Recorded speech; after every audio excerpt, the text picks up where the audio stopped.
சீர்காழி அருகே கொள்ளிடம் ஆற்று வெள்ளத்தால் வாழ்வாதாரம் பாதிக்கப்பட்டுள்ள உள்நாட்டு விவசாயிகளுக்கு அரசு நிவாரண உதவி வழங்கிட கோரிக்கை விடுக்கப்பட்டுள்ளது. சீர்காழி அருகே கொள்ளிடம் ஆற்று கரையோரம் ஆற்றங்கரை தெரு பகுதியில் சுமார் 50க்கும் மேற்பட்ட உள்நாட்டு மீனவர்கள் குடும்பத்தினர்கள் வசித்து வருகின்றனர்.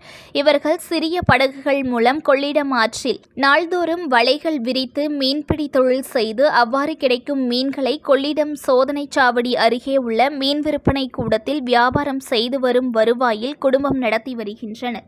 இந்த நிலையில் தற்போது கொள்ளிடம் ஆற்றில் திறக்கப்பட்டுள்ள வெள்ளத்தால் உள்நாட்டு மீனவர்கள் கடந்த ஒரு வாரமாக கொள்ளிடம் ஆற்றில் மீன்பிடி தொழிலுக்கு செல்ல முடியாமல் வீட்டிலேயே முடங்கியுள்ளனர். இதனால் உள்நாட்டு மீனவர்களின் வாழ்வாதாரம் பாதிக்கப்பட்டுள்ளது. கொள்ளிடம் ஆற்று வெள்ளத்தால் பாதிக்கப்பட்ட திட்டு கிராமங்களுக்கு அரசு நிவாரணம் வழங்கியது போல் தங்களுக்கும் நிவாரண உதவி வழங்கிட வேண்டும் என 50 மீனவ குடும்பங்களைச் சேர்ந்தவர்கள் கோரிக்கை விடுத்துள்ளனர். கொள்ளிடம் ஆற்றங்கரை ஓரமாக வசிக்கிறோங்க. உள்நாட்டு மீனவர்கள் ஒரு 50 குடும்பம் நாங்கள் இங்கே இருக்கோங்க. எங்களுக்கு மீன் பிடிச்சி ஆற்றுல மீன் பிடிக்கிறது தான் எங்களோட வாழ்வாதாரமே.